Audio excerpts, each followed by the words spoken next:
नमस्कार मेरे प्यारे बच्चों, मैं हूं राहुल जलान और स्वागत है आप लोगों का मेरे इस नए वीडियो लेक्चर में। बच्चों, आज के वीडियो लेक्चर में हम लोग जानेंगे हाइजेनबर्ग्स अनसर्टेनिटी प्रिंसिपल के बारे में, जो कि quantum mechanical model of atom के तरफ जाने के पहले दूसरा महत्वपूर्ण कॉन्सेप्ट है। किसके अलावे? तो डुअल नेचर ऑफ मैटर के अलावे। बच्चों, डुअल नेचर ऑफ मैटर को हम लोगों ने पिछले लेक्चर में ऑलरेडी देख लिया है। किस रूप में? तो डी ब्रॉगलीज हाइपोथेसिस के रूप में। ओके, तो वहां पर हम लोगों ने डी ब्रॉगलीज हाइपोथेसिस जो देखा था, उस हाइपोथेसिस में हम लोगों ने जाना था कि कोई भी ऑब्जेक्ट पार्टिकल अगर मोशन में रहेगा तो उसमें पार्टिकल नेचर तो है ही, पार्टिकल के साथ साथ वो ऑब्जेक्ट जो होता है वेव के तरह भी काम करता है। इसे ही हम लोग क्या नाम देते हैं? Dual nature. क्या चीज का? तो किसी भी मैटर का। ओके बच्चों, तो जैसा कि अभी हमने बताया आप लोगों को कि quantum mechanical model of atom, quantum mechanical model of atom की अगर हम लोग बात करें बच्चों, जिसको कि हम लोग मॉडर्न एटॉमिक मॉडल भी बोल सकते हैं, तो ये quantum mechanical model of atom को अच्छे से समझने के लिए हम लोगों को दो थ्योरी देखना होता है। एक डी ब्रॉगलीज हाइपोथेसिस और दूसरा जो है वो हाइजेनबर्ग्स अनसर्टेनिटी प्रिंसिपल। तो बच्चों, आज के लेक्चर में हम लोग हाइजेनबर्ग्स अनसर्टेनिटी प्रिंसिपल को डिक्टेटिव मैनर में तो देखेंगे ही, और साथ ही साथ हाइजेनबर्ग्स अनसर्टेनिटी प्रिंसिपल पर आधारित जितने भी क्वेश्चंस होते हैं उन क्वेश्चंस को भी गहराई से समझने की कोशिश करेंगे। क्योंकि अगर हम लोग क्वेश्चंस अच्छे से बना लेते हैं तो इस कॉन्सेप्ट पर आधारित हर कॉन्सेप्ट को बेटर तरीकों से क्लियर कर सकते हैं। ओके स्टूडेंट, तो चलो हम बताते हैं कि हाइजेनबर्ग्स अनसर्टेनिटी प्रिंसिपल एक्चुअली होता क्या है। तो ये भी आधारित है वेव नेचर ऑफ पार्टिकल पर। ओके, तो वेव नेचर ऑफ पार्टिकल बच्चों करता क्या है या क्या कहने की कोशिश करता है? तो वेव नेचर ऑफ पार्टिकल का कहना होता है कि कोई भी ऑब्जेक्ट जो है अगर वो मोशन में होगा तो हमेशा उसमें कुछ ना कुछ वेव कैरेक्टर मौजूद होगा, है ना बच्चों? यानी कि मोशन में अगर कोई ऑब्जेक्ट है तो वहां पार्टिकल नेचर तो रहेगा, पार्टिकल नेचर से कोई कर रहना जानना नहीं है, लेकिन पार्टिकल नेचर के साथ साथ वहां पर वेव कैरेक्टर भी आ जाएगा। लेकिन ये वेव कैरेक्टर जो है माइक्रोस्कोपिक ऑब्जेक्ट जैसे कि इलेक्ट्रॉन हो गया, प्रोटॉन हो गया, न्यूट्रॉन हो गया, एटम्स हो गया, आयंस हो गया, मॉलिक्यूल हो गया, इस तरह के स्पेसीज में, यानी कि माइक्रोस्कोपिक स्पेसीज में ये वेव कैरेक्टर अच्छा खासा होगा। लेकिन मैक्रोस्कोपिक ऑब्जेक्ट जो होता है जैसे कि बॉल हो गया, एलिफेंट हो गया, हॉर्स हो गया, अर्थ हो गया, यानी कि बड़े ऑब्जेक्ट को अगर हम लोग देखें तो ये मैक्रोस्कोपिक ऑब्जेक्ट में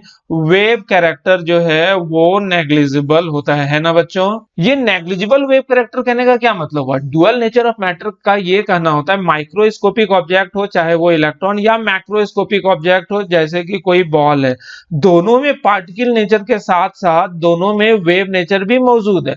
लेकिन इसमें वेव कैरेक्टर जो होगा वो एप्रिसिएबल होगा, जिसको कि हम लोग नेग्लेक्ट नहीं कर सकते हैं। लेकिन मैक्रोस्कोपिक ऑब्जेक्ट जैसे बॉल वगैरह में जो वेव कैरेक्टर होगा वो वेव कैरेक्टर नेग्लिजिबल होगा, मतलब नहीं के बराबर होगा, है ना बच्चों? और इस नेग्लिजिबल वेव कैरेक्टर के वजह से मैक्रोस्कोपिक ऑब्जेक्ट की अगर हम लोग बात करें तो मैक्रोस्कोपिक ऑब्जेक्ट का पोजीशन और उसका एक्यूरेट वेलोसिटी, या फिर जिसको हम लोग मोमेंटम के रूप में भी मेजर कर सकते हैं, वेलोसिटी बोल दो या मोमेंटम बोल दो, इन चीजों को हम लोग अच्छे से मेजर कर सकते हैं, अच्छे से मेजर कर सकते हैं, है ना बच्चों? तो पोजीशन और वेलोसिटी मेजर कर पाने का मतलब क्या हुआ कि मैक्रोस्कोपिक ऑब्जेक्ट जैसे बॉल हो गया, साइक्लिस्ट हो गया, वैन हो गया, इन सबों का ट्रेजेक्ट्री TRAJCTORY भी हम लोग ड्रॉ कर सकते हैं। जैसे कि मान लो कि क्रिकेट के दौरान ये 3 स्टंप है और इस 3 स्टंप पर ये बॉल जो है वो फेंका जा रहा है, तो वो बॉल का ट्रेजेक्ट्री जो है हम लोग इस तरह से मेजर कर सकते हैं या ड्रॉ कर सकते हैं ट्रेजेक्ट्री। ऐसा क्यों ड्रॉ कर पाए? क्योंकि ये जो बॉल है इसमें वेव की तरह नेचर है नहीं, वेव कैरेक्टर इसमें बहुत कम है, नेग्लिजिबल, जिस वजह से इसके एक्यूरेट पोजीशन और एक्यूरेट स्पीड या मोमेंटम जो बोलते हो उसको हम लोग मेजर मेजर कर पा रहे हैं, इसलिए इसका ट्रेजेक्ट्री भी हम लोग मेजर कर पा रहे हैं। लेकिन इमेजिन करो कि इसमें अगर वेव कैरेक्टर बहुत ज्यादा रहता, ये बॉल जो इस तरह से वेव के तरह मूव करते रहता, तो इलेक्ट्रो इस बॉल का एक्यूरेट पोजीशन निकाल पाते क्या? कभी बॉल ऊपर है, कभी नीचे है, जा रहा है इस रास्ते, लेकिन कभी बॉल ऊपर है, कभी नीचे है, कभी ऊपर है, नीचे है, तो एक्यूरेट पोजीशन निकाल पाना मुश्किल होता है। और जैसे ऊपर नीचे आएगा तो स्पीड में भी कुछ अंतर आएगा, तो वो स्पीड में भी का भी एक्यूरेट वैल्यू निकाल पाना मुश्किल होता है। यानी कि एक्यूरेट ट्रेजेक्ट्री हम लोग इस बॉल का नहीं ड्रॉ कर पाते हैं अगर इस बॉल में वेव कैरेक्टर ज्यादा होता। अगर वेव कैरेक्टर इसमें ज्यादा होता तो हम लोग इसका ट्रेजेक्ट्री ड्रॉ नहीं कर पाते। तो बच्चों दरअसल हम लोगों को लेक्चर में एटम के बारे में देखना है। तो एटम में क्या होता है? एटम में न्यूक्लियस है और पुराने एटॉमिक मॉडल के अनुसार न्यूक्लियस के चारों तरफ इलेक्ट्रॉन इस तरह से सर्टेन सर्कुलर ऑर्बिट में रिवॉल्व करता है। तो ऐसा हम लोग तब ना मान पाते हैं जब इलेक्ट्रॉन का एक्यूरेट पोजीशन और मोमेंटम हम लोग डिसाइड कर पा रहे हैं। लेकिन आप लोग जानो इलेक्ट्रॉन जो है मैक्रोस्कोपिक नहीं, ये माइक्रोस्कोपिक ऑब्जेक्ट है। माइक्रोस्कोपिक ऑब्जेक्ट करने का मतलब क्या हुआ बच्चों? ये बहुत ही छोटा ऑब्जेक्ट है, बहुत ही छोटा। और बहुत छोटा ऑब्जेक्ट होने के वजह से इसमें अच्छा खासा वेव कैरेक्टर होता है, इसमें अच्छा खासा वेव कैरेक्टर है। तो वेव कैरेक्टर इसमें जब ज्यादा है, ज्यादा नहीं बोलोगे, बहुत ज्यादा जब इसमें वेव कैरेक्टर है, तो इस वजह से ये ये इलेक्ट्रॉन जो है, इसके वेव कैरेक्टर को क्या हम लोग नेग्लेक्ट कर सकते हैं? नहीं कर सकते हैं। तो जिस वजह से इस इलेक्ट्रॉन का एक्यूरेट पोजीशन, यानी कि कभी देखो इलेक्ट्रॉन यहां पर है, कभी यहां है, कभी यहाँ है, कभी यहाँ, यानी कि इलेक्ट्रॉन का पोजीशन एक्यूरेट नहीं है, हमेशा बदलते रहेगा। और ऑब्वियस सी बात है, वहां पर एटॉमिक स्ट्रक्चर में हम लोगों ने देखा था जैसे जैसे इलेक्ट्रॉन न्यूक्लियस के करीब आता है उसका स्पीड बढ़ जाता है। जैसे यहाँ पर इलेक्ट्रॉन का स्पीड मान लेते हैं v1 है और यहाँ पर इलेक्ट्रॉन का स्पीड v2 है, तो v1 is greater then v2, यानी कि जैसे जैसे इलेक्ट्रॉन न्यूक्लियस के करीब आएगा तो उसका स्पीड बढ़ेगा। तो उस आधार पर यहाँ पर इलेक्ट्रॉन देखो, इलेक्ट्रॉन का स्पीड ज्यादा होगा और जैसे जैसे दूर जाएगा इलेक्ट्रॉन का स्पीड भी बदलेगा, या चेंज होगा या बढ़ेगा। तो आप गौर क्या कर रहे हो कि अगर इलेक्ट्रॉन में वेव कैरेक्टर अच्छा खासा है, यानी कि ये न्यूक्लियस है और न्यूक्लियस के चारों तरफ जो इलेक्ट्रॉन है ये पार्टिकल के तरह मूव नहीं कर रहा है, वेव के तरह मूव कर रहा है। और इलेक्ट्रॉन में वेव कैरेक्टर को हम लोग नेगलेक्ट तो नहीं कर सकते, ये शुरू से ही देख रहे हैं, क्योंकि इसमें 10⁻⁻10 के आसपास इसका वेवलेंथ एसोसिएटेड वेवलेंथ होता है। तो बताओ, तो ना तो इलेक्ट्रॉन का एक्यूरेट पोजीशन निकाला जा सकता है अगर इलेक्ट्रॉन को वेव मानो, ना है तो इलेक्ट्रॉन का एक्यूरेट मोमेंटम। मोमेंटम होता क्या है? Momentum is equal to mass into velocity. Mass तो इलेक्ट्रॉन का फिक्स है, लेकिन वेलोसिटी आप लोग गौर करो, इलेक्ट्रॉन का वेलोसिटी जो है वो बार बार चेंज होते रहेगा। तो चूंकि इलेक्ट्रॉन का वेलोसिटी बार बार चेंज हो रहा है, तो इस वजह से इलेक्ट्रॉन का मोमेंटम जो है वो भी हर जगह बदलेगा कि नहीं बदलेगा? वो भी हर जगह बदलते रहेगा। तो इस वजह से हम लोग इलेक्ट्रॉन के पोजीशन को अगर x से दर्शा सकते हैं तो इलेक्ट्रॉन के एक्यूरेट पोजीशन भी नहीं निकाल सकते हैं, और इलेक्ट्रॉन को मोमेंटम को अगर p से दर्शाएं तो इलेक्ट्रॉन का एक्यूरेट मोमेंटम भी नहीं निकाल सकते हैं। कब? जब इलेक्ट्रॉन के डुअल नेचर को आप लोग कंसिडर करोगे तब, है कि नहीं बच्चों? तो अब बच्चों हम लोग मेन बात पर आते हैं। मेन बात मतलब हाइजेनबर्ग्स अनसर्टेनिटी प्रिंसिपल। बच्चों हाइजेनबर्ग्स अनसर्टेनिटी प्रिंसिपल ये बोलता है कि कोई भी, हाइजेनबर्ग्स अनसर्टेनिटी प्रिंसिपल का क्या कहना होता है बच्चों, कि इलेक्ट्रॉन जो होता है किसी भी एटम में वेव के तरह मूव करता है, वेव के तरह मौजूद होता है, जिस वजह से इलेक्ट्रॉन के एक्यूरेट पोजीशन को, चूंकि इलेक्ट्रॉन वेव की तरह काम कर रहा है, तो इलेक्ट्रॉन के, देखो ये वेव है ना, और याद है कि इलेक्ट्रॉन कंस्ट्रक्टिव इंटरफेरेंस देता था कि डिस्ट्रक्टिव इंटरफेरेंस देता था? ये कंस्ट्रक्टिव इंटरफेरेंस देता था। कहने का मतलब इलेक्ट्रॉन वेव जो है ये कहां से इनिशिएट हुआ, कहां पर खत्म हुआ या टर्मिनेट हुआ, वो हम लोग डिसाइड नहीं कर सकते हैं। क्योंकि इलेक्ट्रॉन वेव की तरह काम कर रहा है, तो इलेक्ट्रॉन का एक्यूरेट पोजीशन और एक्यूरेट मोमेंटम हम लोग साथ साथ नहीं डिटरमाइन कर सकते हैं। और यही कहना है क्या चीज का? हाइजेनबर्ग्स अनसर्टेनिटी प्रिंसिपल का। याद करो स्टेटमेंट, यानी कि हाइजेनबर्ग्स अनसर्टेनिटी प्रिंसिपल के अनुसार किसी भी एटम के अंदर इलेक्ट्रॉन के एक्यूरेट पोजीशन और एक्यूरेट मोमेंटम को हम लोग निर्धारित नहीं कर सकते हैं। और अनसर्टेनिटी इन पोजीशन, जिसको कि हम लोग डेल एक्स से दर्शा रहे हैं, और अनसर्टेनिटी इन मोमेंटम जिसको डेल पी से दर्शा रहे हैं, इसका प्रोडक्ट हमेशा ग्रेटर देन या इक्वल्स टू होगा h बाई 4 पाई के। क्लियर हुआ बच्चों कि ये जो है ये हमेशा ग्रेटर देन और इक्वल्स टू होगा किसके, h बाई 4 पाई के। और यही स्टेटमेंट है क्या चीज का, हाइजेनबर्ग्स अनसर्टेनिटी प्रिंसिपल का। तो यहाँ पर ये डेल पी जो है this is what, this is uncertainty या एरर भी बोल सकते हैं हम लोग इसको, एरर क्या चीज में, इन momentum, this is uncertainty in momentum. और ये डेल एक्स जो है बच्चों दिस इज अनसर्टेनिटी या फिर इसको हम लोग एरर भी बोल सकते हैं, एरर इन पोजीशन। अब यहाँ पर हम समझाने की कोशिश करते हैं, हाइजेनबर्ग अनसर्टेनिटी प्रिंसिपल खत्म हो गया, इससे ज्यादा कुछ भी नहीं है। अगर आप लोग कुछ ज्यादा समझने की कोशिश कर रहे हो तो आप लोग गलत हो। हाइजेनबर्ग अनसर्टेनिटी प्रिंसिपल का सिर्फ इतना कहना होता है कि किसी भी एटम के अंदर इलेक्ट्रॉन का एक्यूरेट पोजीशन और एक्यूरेट मोमेंटम हम लोग निर्धारित कर ही नहीं सकते हैं। हमेशा इलेक्ट्रॉन का पोजीशन और मोमेंटम को निर्धारित करने में कुछ ना कुछ एरर या फिर अनसर्टेनिटी अपने को देखने को मिलेगा। और उस अनसर्टेनिटी इन पोजीशन और अनसर्टेनिटी इन मोमेंटम का जो प्रोडक्ट होगा ना, वो प्रोडक्ट हमेशा h बाई 4 पाई से ज्यादा होगा या फिर बराबर होगा। ये हमेशा h बाई 4 पाई से ज्यादा होगा या फिर बराबर होगा, इसे ही हम लोग अनसर्टेनिटी बोलते हैं। क्लियर है ना, हाइजेनबर्ग अनसर्टेनिटी प्रिंसिपल। अब हम लोग यहाँ दिखाते हैं आपको कि ये अनसर्टेनिटी इन पोजीशन या अनसर्टेनिटी इन मोमेंटम एक्चुअली है क्या। तो यहाँ पर हम कर क्या रहे हैं बच्चों, यहाँ पर हम कर रहे हैं, यहाँ पर करने की कोशिश कर रहे हैं कि एक एटम का स्ट्रक्चर बनाए।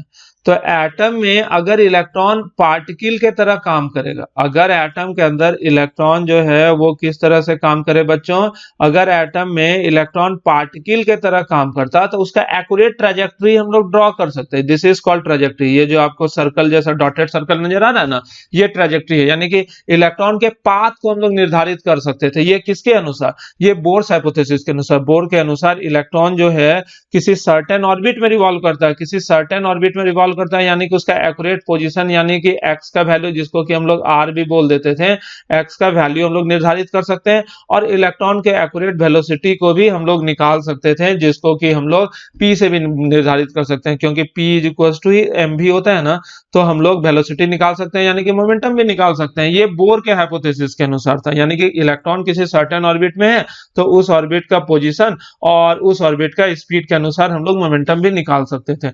लेकिन जब डी ब्रॉगलीज हाइपोथेसिस आया और वो पाया कि इलेक्ट्रॉन माइक्रोस्कोपिक ऑब्जेक्ट है और माइक्रोस्कोपिक ऑब्जेक्ट के अंदर जो होता है वेव कैरेक्टर बहुत अच्छा खासा होता है, मतलब बहुत ज्यादा होता है। तो वेव कैरेक्टर चूंकि माइक्रोस्कोपिक ऑब्जेक्ट में बहुत ज्यादा है तो ऑब्वियस सी बात है इलेक्ट्रॉन अपना पोजीशन बार बार बदलता होगा नहीं। इस तरह से इलेक्ट्रॉन जब वेव की तरह चलेगा तो इलेक्ट्रॉन का पोजीशन बार बार बदलेगा। अभी आप लोग गौर करो, इलेक्ट्रॉन का दूरी इतना है ना, और अभी गौर करो इलेक्ट्रॉन का दूरी इतना हो गया, देखो बदल रहा है कि नहीं बदल रहा है। तो हम बात कर रहे हैं कि ये जो फॉर्मूला है, इस फॉर्मूला में ये जो फॉर्मूला हमने लिख रखा है, इस फॉर्मूला में ये डेल एक्स है क्या, तो डेल एक्स है अगर आप लोग इलेक्ट्रॉन एक्यूरेट ट्रैजेक्टरी में मूव करता, अगर करता तो उसको हम लोग क्या मान लेते हैं बच्चों, उसको हम लोग मान लेते हैं एक्स, यानी कि एक्यूरेट होता तो एक्स होता।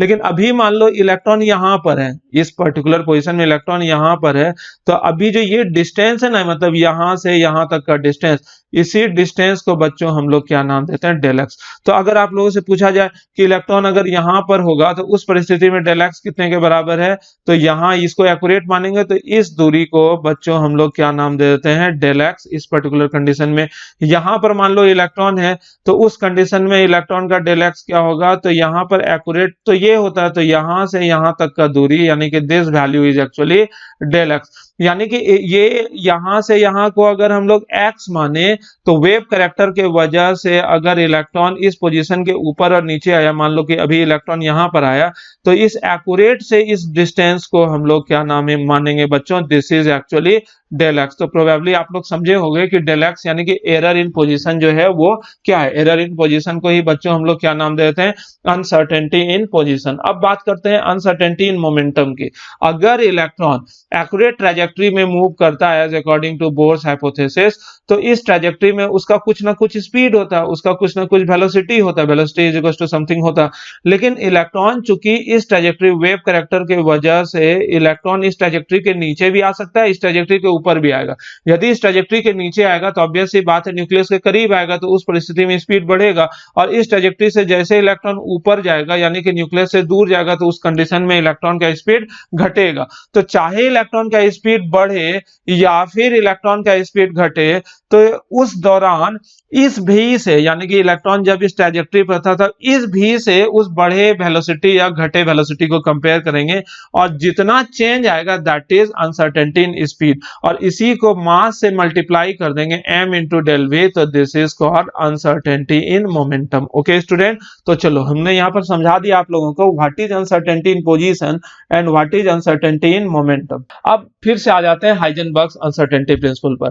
तो हाइजेनबर्ग्स अनसर्टेनिटी प्रिंसिपल का क्या कहना था, किसी भी एटम के अंदर इलेक्ट्रॉन के एक्यूरेट पोजीशन और एक्यूरेट मोमेंटम को हम लोग निकाल ही नहीं सकते हैं। इलेक्ट्रॉन के पोजीशन और मोमेंटम में हमेशा कुछ ना कुछ एरर आएगा, और उस एरर के का जो प्रोडक्ट होगा यानी कि अनसर्टेनिटी इन पोजीशन और अनसर्टेनिटी इन मोमेंटम का जो प्रोडक्ट होगा, this product is always greater than equals to h by 4 pi, है ना बच्चों। तो यहाँ पर अनसर्टेनिटी इन मोमेंटम को हम लोग किस तरह से लिख सकते थे बच्चों, इस अनसर्टेनिटी इन मोमेंटम को, चूंकि del p is equals to mass into uncertainty in speed, तो बता दो कि ये फॉर्मूला क्या चीज में कन्वर्ट हो जाएगा, uncertainty in position into mass into uncertainty in speed is greater than equals to h by 4 pi. तो इस परिस्थिति में डेल एक्स मतलब uncertainty in position into uncertainty in velocity is greater than equals to h by 4 pi m। ये greater than equals to का sign क्यों लगाएं, तो हाइजेनबर्ग का कहना होता है कि कभी भी किसी एटम में इलेक्ट्रॉन के एक्यूरेट पोजीशन और एक्यूरेट मोमेंटम का प्रोडक्ट जो होगा वो कम से कम h बाई 4 पाई होगा, यानी कि उस एरर का प्रोडक्ट जो है कम से कम h बाई 4 पाई होगा, अदरवाइज h बाई 4 पाई से हमेशा ज्यादा ही होगा। इसी तरह अनसर्टेनिटी इन पोजीशन और अनसर्टेनिटी इन स्पीड का जो या वेलोसिटी का जो प्रोडक्ट होगा किसी भी एटम में, तो वो हमेशा h बाई 4 पाई m से ज्यादा ही होना है, यानी कि minimum value of uncertainty in position and uncertainty in speed का जो मिनिमम वैल्यू होगा ना, वो minimum value h by 4 pi m के बराबर होगा, है कि नहीं बच्चों। तो बच्चों इस फॉर्मूला से हम लोगों को क्या देखने को और सीखने को मिल रहा है, ये जो फॉर्मूला हम यहाँ पर देख रहे हैं कि del x into del P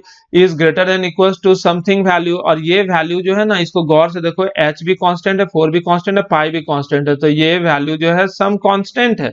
तो बताओ तो डेल एक्स जो होगा यहाँ पर, इसको डेल पी को अगर हम लोग उस साइड कर देंगे तो del x inversely proportional to del p होगा ना, है कि नहीं।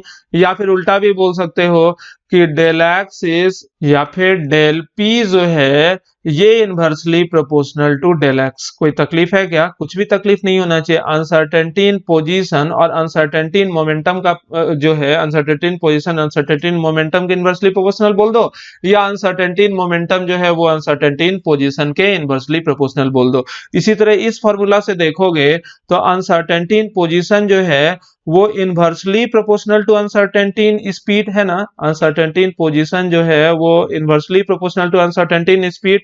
इसी तरह से अनसर्टेनिटी इन स्पीड जो है ये इनवर्सली प्रोपोर्शनल टू है अनसर्टेनिटी इन पोजीशन, है ना बच्चों।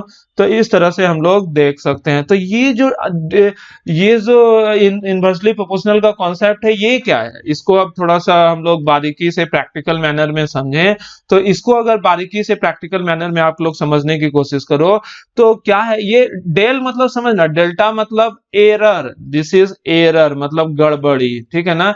कि यहाँ क्या बता रहे हैं कि अगर अनसर्टेनिटी इन पोजीशन ज्यादा होगा तो अनसर्टेनिटी इन मोमेंटम कम होगा, और अगर अनसर्टेनिटी इन मोमेंटम ज्यादा होगा तो अनसर्टेनिटी इन पोजीशन जो होगा वो कम होगा, है कि नहीं बच्चों। तो इसको लाइन में और प्रैक्टिकल समय 1 मिनट लेकर यहाँ पर थोड़ा सा समझने की कोशिश करेंगे। मतलब हम समझाने की कोशिश नहीं करें, तुम लोग समझने की कोशिश करो अपने अपने लाइफ में इसका क्या महत्व होता है, इसका क्या सेंस जा रहा है। अनसर्टेनिटी इन पोजीशन और अनसर्टेनिटी इन मोमेंटम के इनवर्सली प्रोपोर्शनल का मतलब कि कोई भी एटम में इलेक्ट्रॉन के पोजीशन और मोमेंटम को हम लोग एक्यूरेट डिटरमाइन नहीं कर सकते, लेकिन एक्यूरेट बनाने की कोशिश तो कर सकते हैं।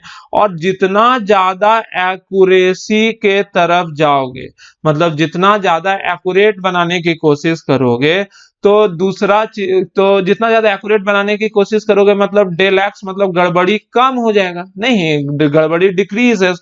यानी कि कोई भी चीज, जैसे कि मान लेते हैं अनसर्टेनिटी इन पोजीशन को डिक्रीज कर दिया, मतलब गड़बड़ी कम कर दिया, यानी कि this will becomes x becomes more certain, यानी कि मोर एक्यूरेट होते जा रहा है ना बच्चों। उसी तरह मान लो अनसर्टेनिटी इन मोमेंटम जो है वो बढ़ गया, अनसर्टेनिटी मतलब गड़बड़ी इन मोमेंटम बढ़ गया, यानी कि P जो है this will becomes more uncertain, नहीं कि ये और ज्यादा गड़बड़ हो गया। तो उसी चीज को यहाँ पर समझा रहे हैं। इसमें क्या समझना है, मामूली सा बात है, और वो मामूली सा बात ये कि अगर यहाँ पर लिख लेते हैं दोबारा से कि यहाँ पर क्या है कि डेल एक्स चूंकि इनवर्सली प्रोपोर्शनल है किसके, डेल पी के, ठीक है ना। डेल एक्स जो है वो डेल पी के इनवर्सली प्रोपोर्शनल है, यानी कि अगर पोजीशन, ध्यान से ये 2-4 पॉइंट लिखेंगे, अगर पोजीशन बिकम्स मोर एक्यूरेट, यदि पोजीशन ज्यादा एक्यूरेट होने की कोशिश करे, यदि पोजीशन ज्यादा एक्यूरेट हो रहा है, यानी कि डेल एक्स क्या हो रहा है, घट रहा है। पोजीशन एक्यूरेट कर रहे हैं, इलेक्ट्रॉन के पोजीशन को एक्यूरेट कर रहे हैं, एक्यूरेट मतलब गड़बड़ी कम हो रहा है, तो डेल एक्स घटेगा। तो ऑब्वियस सी बात है, डेल एक्स जब घटेगा तो इस इनवर्सली प्रोपोर्शनल वाले टर्म से क्या पता चला कि सो डेल पी जो होगा, ये डेल पी जो है वो बढ़ेगा। कहने का मतलब that is position momentum becomes more अनएक्यूरेट। ये बात समझ में आई क्या, क्या क्या समझाए यहाँ पर कि इलेक्ट्रॉन के पोजीशन को अगर आप ज्यादा एक्यूरेट करने की कोशिश करोगे ना, तो मोमेंटम उतना गड़बड़ यानी कि अनएक्यूरेट होते चले जाएगा। सिमिलरली अगर हम लोग उल्टा बात लिखें, उल्टा बात क्या लिखोगे कि अगर पोजीशन को, या फिर लिखते हैं कि अगर मोमेंटम, momentum, मोमेंटम बोलो या वेलोसिटी भी बोल सकते हो, क्योंकि मोमेंटम से डायरेक्टली प्रोपोर्शनल है वेलोसिटी। क्यों, क्योंकि del p is equals to m del v, है ना। तो इससे पता चलता है कि अगर मोमेंटम या वेलोसिटी को अगर हम लोग मोर एक्यूरेट करने की कोशिश करें, समझे कि वो मोमेंटम को ज्यादा एक्यूरेट कर रहे हैं, मतलब गड़बड़ी इन मोमेंटम घट गया, तो इसके वजह से क्या होगा, चूंकि इनवर्सली प्रोपोर्शनल है, गड़बड़ी इन मोमेंटम घटेगा तो क्या होगा, अनसर्टेनिटी इन पोजीशन जो है वो बढ़ जाएगा। तो इसका अनसर्टेनिटी इन पोजीशन बढ़ गया मतलब क्या कि पोजीशन बिकम्स मोर क्या, अनएक्यूरेट, ACCURAT, ठीक है ना। पोजीशन जो है वो ज्यादा क्या हो जाएगा, एक्यूरेट होने लगेगा कि ज्यादा अनएक्यूरेट होने लगेगा, ज्यादा अनएक्यूरेट होने लगेगा, है ना बच्चों। तो क्या सीखा हम लोगों ने, क्या सीखा ये कि पोजीशन को अगर आप लोग ज्यादा एक्यूरेट करने की कोशिश करोगे तो मोमेंटम जो है वो ज्यादा अनएक्यूरेट होने लगेगा, और अगर आप लोग मोमेंटम को एक्यूरेट करने की कोशिश करोगे तो पोजीशन जो है वो ज्यादा अनएक्यूरेट होने लगेगा। इसमें कोई तकलीफ नहीं है। अब 1-2 क्वेश्चन हम लोग कर लेते हैं, उसके बाद चीजें और आसान दिखने लगेंगी, ठीक है। ध्यान से देखना बच्चों, काफी आसान क्वेश्चन है। If the electron is to be located within 5 × 10⁻⁵ angstrom, what will be the uncertainty in its velocity, कि उसके वेलोसिटी का अनसर्टेनिटी क्या हो जाएगा। यहाँ पर क्या दिया हुआ है कि if electron is to be located within इतना, मतलब इलेक्ट्रॉन इस रीजन में लोकेटेड है, यानी कि जो गिवन वैल्यू है वो है del x, and that is 5 × 10⁻⁵ angstrom. तो एंगस्ट्रम का कहने का मतलब क्या हुआ, एंगस्ट्रम कहने का मतलब हुआ बच्चों कि 5 × 10⁻⁵ × 10⁻⁻10, तो ये हो गया 5 इंटू 10⁻⁻15 मीटर। ओके बच्चों, अब ये डेल एक्स अपने पास पूछ रहा है कि what is uncertainty in its velocity. Question ने पूछा del v is equal to what. तो चूंकि हम लोगों को पता है बच्चों कि del x into del v is greater than equals to h by 4πm। तो बताओ तो इलेक्ट्रॉन के लिए मास का वैल्यू हम लोग कितना ले लेंगे, वो 9.1 इंटू 10⁻⁻31 किलोग्राम, है ना बच्चों। तो इस आधार पर आप लोगों से पूछा जाए क्या चीज का वैल्यू, डेल वी का वैल्यू, तो बता दो तो del v is always greater than equals to h by 4πm into del x, ठीक है ना। तो h की जगह लिख दो तो क्या होगा 6.626 10⁻34 और डिवाइडेड बाय 4 की जगह हम लोग क्या लिख सकते हैं 4, पाई की जगह 3.14, मास की जगह इलेक्ट्रॉन का मास 9.1 इंटू 10⁻⁻31 और इंटू डेल एक्स का वैल्यू कितना हो जाएगा बच्चों 5 इंटू 10⁻⁻15, 5 इंटू 10⁻⁻15। जैसे इसको सॉल्व करोगे तो ये वैल्यू लगभग 1.16 इंटू 10⁻10 मीटर के बराबर होगा। तो इस क्वेश्चन से ये पता चलता है कि अनसर्टेनिटी इन वेलोसिटी जो होगा वो हमेशा इस वैल्यू से ज्यादा होगा। खैर बाद में हम लोग आज चैप्टर के लास्ट में, सॉरी इस लेक्चर के लास्ट में हम तुमको समझाएंगे कि ये क्वेश्चन अपने आप में एक लैंडमार्क है, इस वजह से क्योंकि ये वेलोसिटी संभव नहीं है। आप लोगों को पता होना चाहिए दुनिया में सबसे ज्यादा थ्योरी ऑफ रिलेटिविटी क्या बोलता है, दुनिया में हर चीज से ज्यादा स्पीड जो होगा लाइट का स्पीड होता है, और लाइट का स्पीड कितना होता है 3 इंटू 10⁸ मीटर पर सेकेंड। तो यहाँ देख रहे हो कि ये uncertainty in speed something into 10⁻10 आ गया। 10⁻10 मतलब ये समथिंग इंटू 10⁸ से ज्यादा है। तो क्यों ऐसा आ गया जो कि पॉसिबल नहीं है, इसके बारे में हम लेक्चर के लास्ट में देख लेंगे। ओके स्टूडेंट, अभी हम लोग अगले क्वेश्चन की ओर बढ़ जाते हैं। बच्चों इस क्वेश्चन में बोला जा रहा है calculate uncertainty in position of electron, यानी कि क्या चीज पूछ रहा है, del x is equal to what, ठीक है ना। If the uncertainty in its velocity is something like this, यानी कि अनसर्टेनिटी इन वेलोसिटी जो है वो कितने के बराबर है, वो है 5.7 इंटू 10⁵ मीटर पर सेकेंड के बराबर, है ना। और h का वैल्यू दिया हुआ है, h is equal to 6.626 into 10⁻34 और इलेक्ट्रॉन का मास जो है वो दिया हुआ है कितने के बराबर बच्चों, वो दिया हुआ है 9.1 इंटू 10⁻31 किलोग्राम, ठीक है ना। ये सारा चीज दिया हुआ है। अब इसमें से बच्चों आप लोगों से पूछा जा रहा है what is the value of del x. तो चूंकि हम लोग जानते हैं बच्चों del x into del p is greater than h by 4πm, सही है, m नहीं 4π। तो यहाँ पर डेल पी के जगह हम लोग क्या लिख सकते हैं बच्चों, m इंटू डेल भी is greater than equals to h by 4π।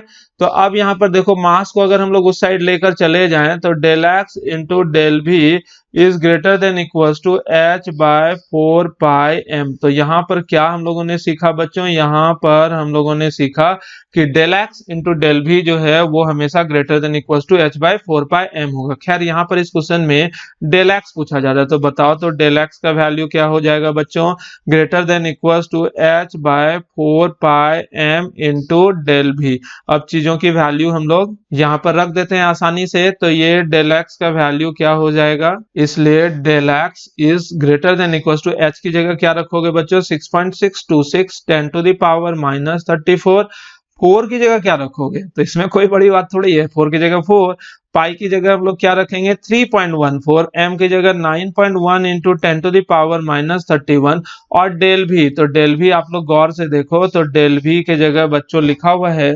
5.7 into 10⁵। तो बच्चों जैसे आप लोग इस वैल्यू को सॉल्व करोगे तो ये वैल्यू लगभग 1.02 इंटू 10⁻10 मीटर के आसपास आएगा, 1.02 इंटू 10⁻10 मीटर के बराबर, जो कि रिजल्ट होगा, यानी कि वो जो होगा अनसर्टेनिटी इन पोजीशन का वैल्यू आ जाएगा, है ना बच्चों।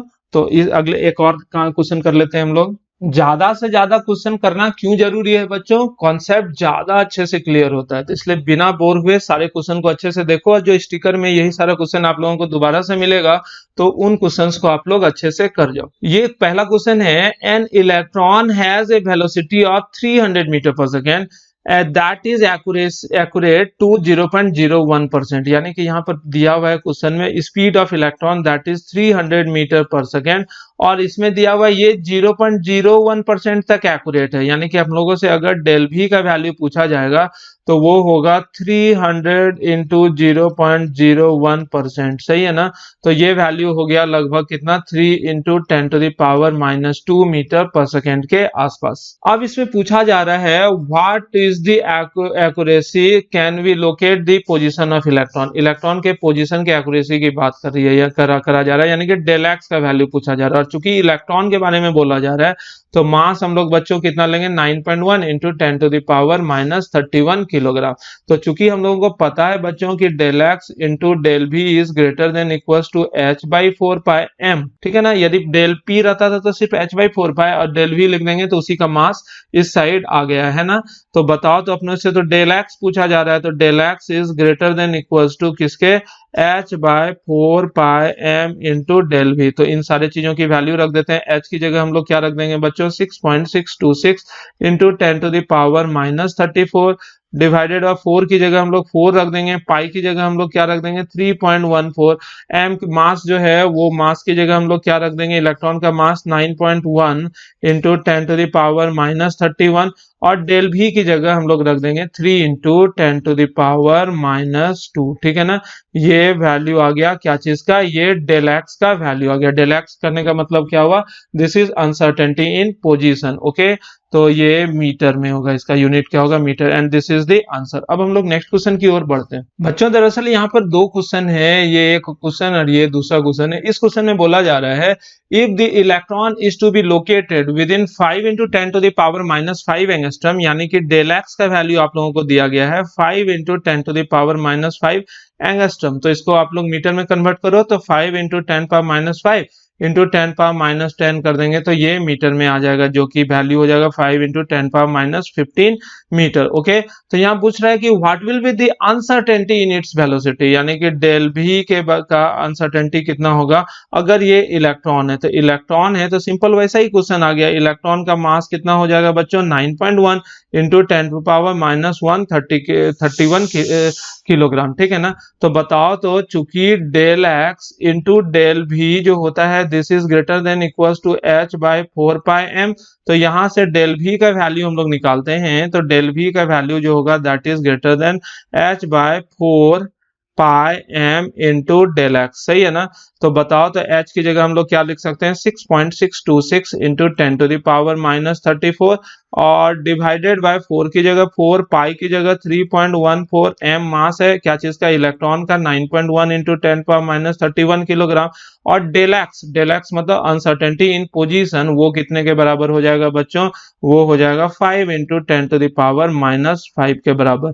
तो ये जो है क्या चीज आ गया इतना अनसर्टेनिटी इन वेलोसिटी। इसी क्वेश्चन में एक और दिया हुआ है क्वेश्चन इसी फिगर में, और वो है explain why the uncertainty in position has little significance when applied to macroscopic object. कह रहा है कि ये जो अनसर्टेनिटी प्रिंसिपल है ना, यानी कि del x into del p is greater than equal to h/4π, और अनसर्टेनिटी प्रिंसिपल है क्या बच्चों, अनसर्टेनिटी प्रिंसिपल का कहना होता है कि कोई भी माइक्रोस्कोपिक ऑब्जेक्ट का एक्यूरेट पोजीशन और मोमेंटम हम लोग निकाल नहीं सकते, यानी कि कोई जैसे इलेक्ट्रॉन प्रोटॉन एटम वगैरह का एक्यूरेट पोजीशन और मोमेंटम हम लोग निकाल सकते हैं कि नहीं निकाल सकते हैं, नहीं। तो ये वाला टर्म सिर्फ माइक्रोस्कोपिक ऑब्जेक्ट में इसलिए लगता है क्योंकि माइक्रोस्कोपिक ऑब्जेक्ट में वेव कैरेक्टर जो है वो नेग्लिजिबल है, वेव कैरेक्टर नेग्लिजिबल है। लेकिन अगर हम लोग बड़े ऑब्जेक्ट की बात करें जैसे मूविंग कार हो गया, गोल्फ बॉल हो गया, तो बड़े ऑब्जेक्ट के केस में क्या होता है ना कि वेव कैरेक्टर नेग्लिजिबल होता है। बड़े ऑब्जेक्ट में वेव कैरेक्टर नेग्लिजिबल होता है, जैसे वहां पर वेव कैरेक्टर नहीं के बराबर होगा तो ऑब्वियस सी बात है वहां अनसर्टेनिटी प्रिंसिपल नहीं लगेगा। और माइक्रोस्कोपिक ऑब्जेक्ट जैसे इलेक्ट्रॉन प्रोटॉन्स वगैरह में क्या होगा, वेव कैरेक्टर एप्रिसिएबल होगा, वहां पर वेव कैरेक्टर को हम लोग नेग्लेक्ट नहीं कर सकते इलेक्ट्रॉन वगैरह में। इसीलिए इलेक्ट्रॉन का एक्यूरेट पोजीशन और मोमेंटम निकाल पाना मुश्किल होता है, और इलेक्ट्रॉन के केस में हम लोग ये वाला कॉन्सेप्ट लगाते हैं, यानी कि del x into del p is greater than equal to h/4π। Clear है बच्चों। इस क्वेश्चन को बच्चों देखो, इस क्वेश्चन में एक नया बात आप लोगों को जानने को मिलेगा, और वो नया बात ये है कि a microscope using suitable photon, एक माइक्रोस्कोप जिसमें कि हम लोग फोटोन का इस्तेमाल करते हैं, is employed to located an electron in an atom, के एटम के अंदर जो इलेक्ट्रॉन है ना उसको लोकेट करने के लिए हम लोग इस्तेमाल करते हैं with in A distance of 0.1 angstrom, यानी कि डेल एक्स आप लोगों को दिया हुआ है 0.1 एंगस्ट्रम, यानी कि 0.1 इंटू 10⁻⁻10 मीटर, सही है ना। What is the uncertainty involve in the measurement of velocity, simple है, इसमें डेल भी पूछ रहा है। मास आप लोगों को क्वेश्चन में नहीं दिया हुआ है, तो इलेक्ट्रॉन है तो उसका मास आप लोगों को याद रखना है 9.1 इंटू 10⁻⁻31 किलोग्राम। और चूंकि बच्चों हम लोगों को पता है डेल एक्स इंटू डेल भी is greater than equals to h by 4πm, तो यहाँ से अपने को डेल भी चाहिए, तो डेल भी का वैल्यू कितना हो जाएगा बच्चों, डेल भी is greater than equals to h by 4πm into del x. तो अब इन चीजों को हम लोग यहाँ पर रख देते हैं वैल्यूज, तो इजिली निकल जाएगा क्या चीज का वैल्यू, डेल भी।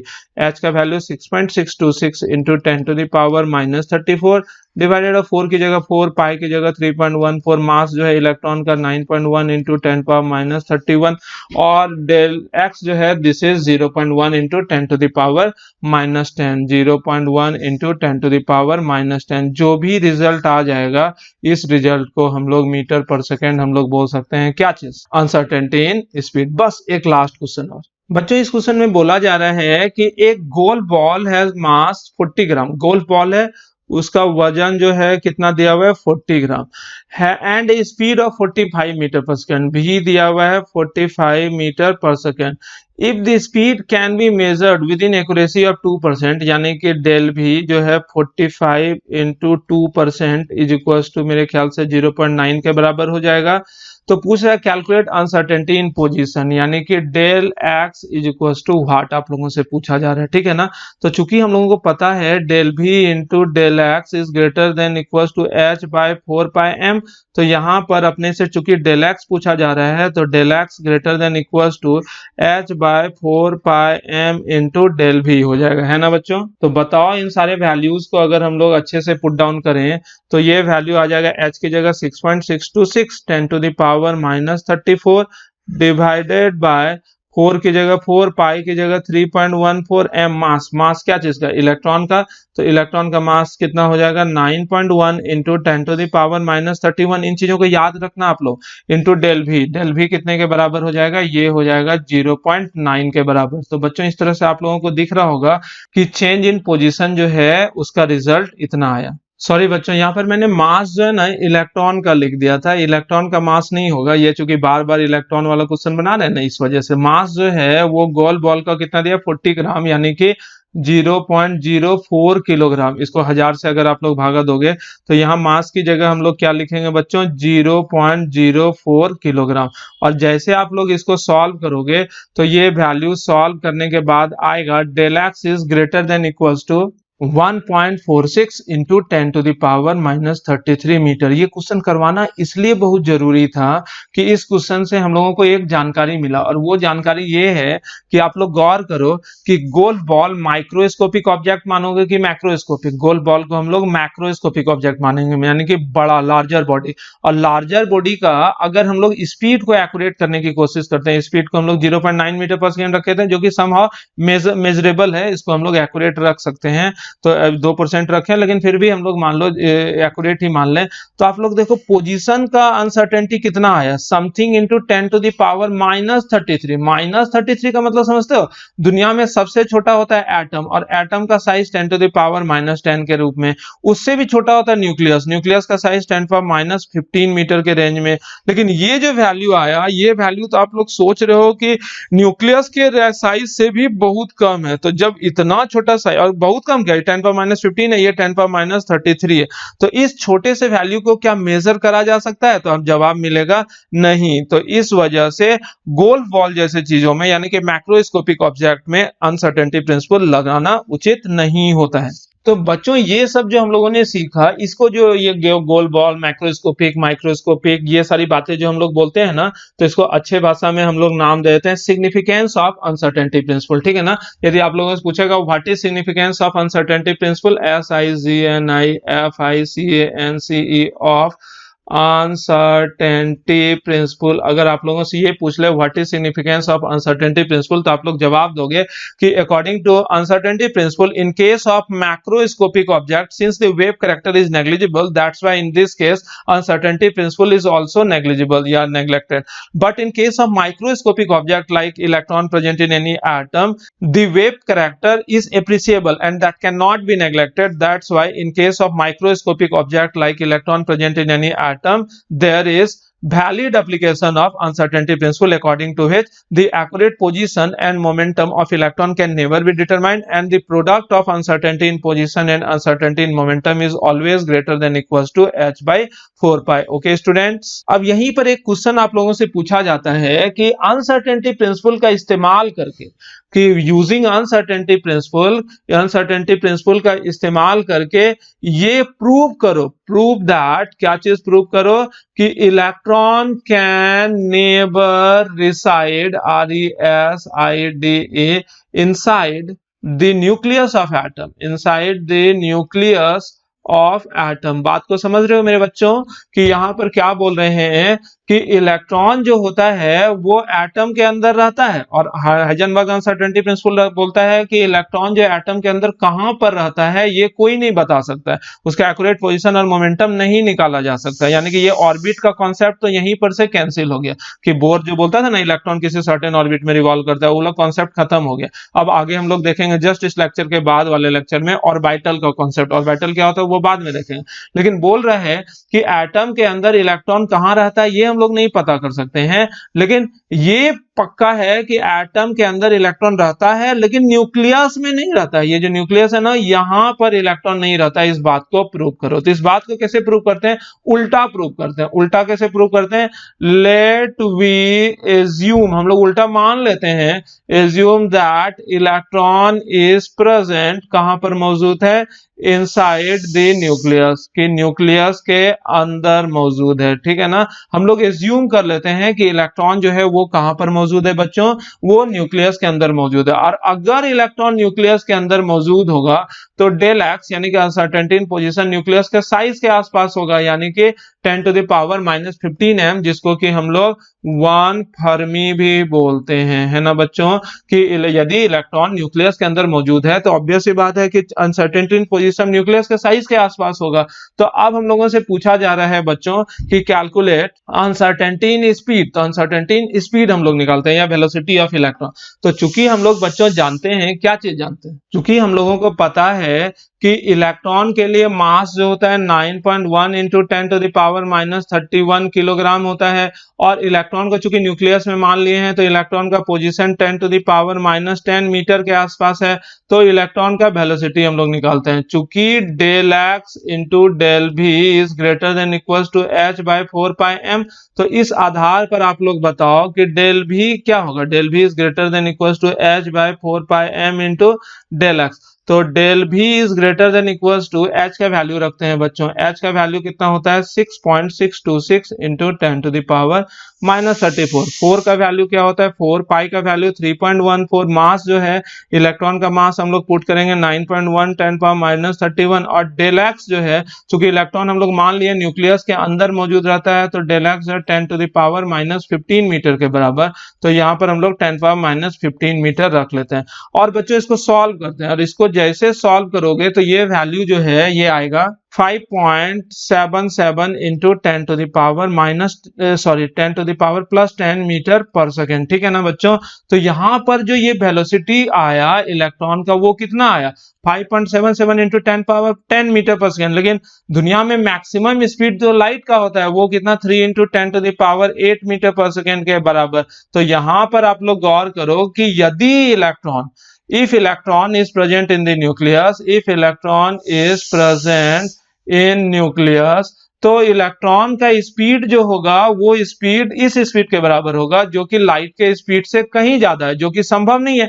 यानी कि इलेक्ट्रॉन का स्पीड लाइट के स्पीड से बराबर नहीं है, संभव नहीं है। तो इलेक्ट्रॉन का स्पीड चूंकि इस स्पीड के बराबर नहीं हो सकता है, तो इसका मतलब है इलेक्ट्रॉन जो है वो न्यूक्लियस में भी हो सकता है कि नहीं हो सकता है? इसका मतलब है इलेक्ट्रॉन जो है वो न्यूक्लियस में भी नहीं हो सकता है ना बच्चों।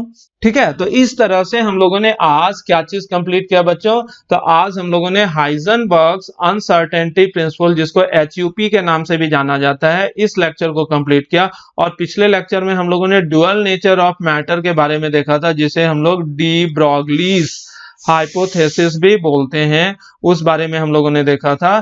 तो ये दोनों जो है यही बेस है क्या चीज का, quantum mechanical model of atom का। तो आप लोगों को क्या करना है, अब अगले लेक्चर में हम लोग घुस जाएंगे मॉडर्न एटॉमिक मॉडल में, ऑब्वियस सी बात है, और उसका टूल जो है हाइजेनबर्ग अनसर्टेनिटी प्रिंसिपल और डी ब्रॉगलीज हाइपोथेसिस है। तो आप लोग इस दोनों लेक्चर का नोट्स अच्छे से बनाओ और इस दोनों लेक्चर पर से संबंधित जितने भी क्वेश्चंस हैं उन सारे क्वेश्चंस को आप लोग बना जाओ। ये वीडियो लेक्चर में ये परेशानी होती है कि वीडियो लेक्चर में बच्चे लोग ये सोचने लगते हैं ना कि ये वीडियो अगर हम लोग हट गया यूट्यूब से तो बाद में कुछ परेशानी होगी तो कैसे पता चलेगा, कैसे हम लोग डाउट वर्ड कहाँ से देखेंगे या समझने की कोशिश करेंगे। तो वो आप सर से पूछो और वो उन डाउट्स को क्लियर करने की कोशिश करो।